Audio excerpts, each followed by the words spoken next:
তামিম আর বুলবুলের মধ্যে একটা পার্থক্য করব আপনার ক্রিকেটের মেধাটা নিয়ে আমি পার্থক্য করব যে কার বেশি মেধা রয়েছে, কে বাংলাদেশকে আপনার বেশি দূরে নিয়ে যেতে পারতো অথবা তামিম কত দূর নিয়ে যেতে পারবে সেগুলো নিয়ে বিস্তারিত আলোচনা করছি। দেখেন, স্পন্সরটা নিয়ে আমি আগে কথা বলি।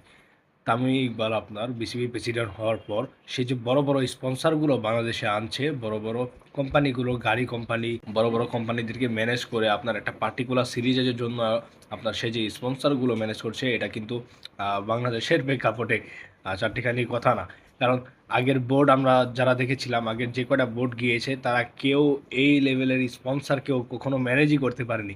আপনার ফারুক আহমেদের সময় আমরা বলি, তারপর আপনার বুলবুলের সময় যদি আমরা দেখি, স্পন্সর তো দূরের কথা, টুর্নামেন্টটাই কোনো রকম শেষ করেছে তারা, বিপিএলও একটা ভালো স্পন্সর আয়োজন করতে পারেনি।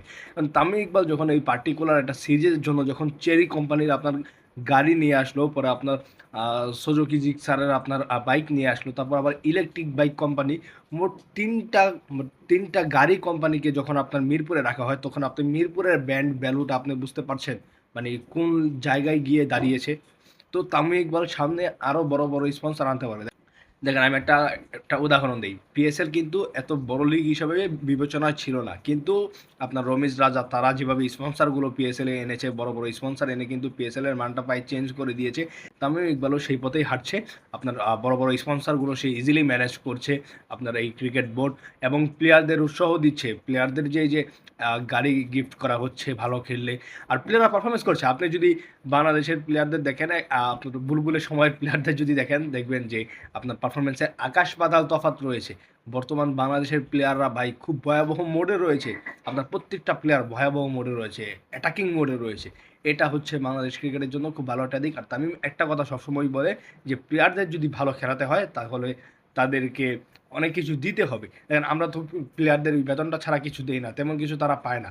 তো এখানে যদি আপনার গাড়ি অ্যাড করা হয়, প্লেয়ারদের খেলার জন্য আগ্রহ থাকবে। তো এটাই হচ্ছে টোটাল কথা। আবার আপনার এটার মধ্যে অনেকে দেশপ্রেম ঢুকাই দিয়ে না, দেশের জন্য মায়া নাই, দেশের জন্য খেলে না। আসলে ভাই সবাই টাকার জন্য খেলে, টাকা ছাড়া এখানে কেউ আসে নাই, সবাই টাকার জন্যই খেলে। তো এইগুলা ফাও কথা বলে লাভ নাই। তো এই যে তামিমের যে এই উদ্যোগগুলো, এই বাংলাদেশ ক্রিকেটের ব্যান্ড ভ্যালুটা কোথায় নিয়ে দাঁড় করাবে আপনারা একবার চিন্তা করেন। তো এই হচ্ছে আপনার টোটাল আলোচনা। আপনারা কি মনে করছেন? আপনাদের মন্তব্য মতামত কমেন্ট বক্সে জানিয়ে দিতে পারেন। ভালো থাকবেন, সুস্থ থাকবেন। ধন্যবাদ সবাইকে।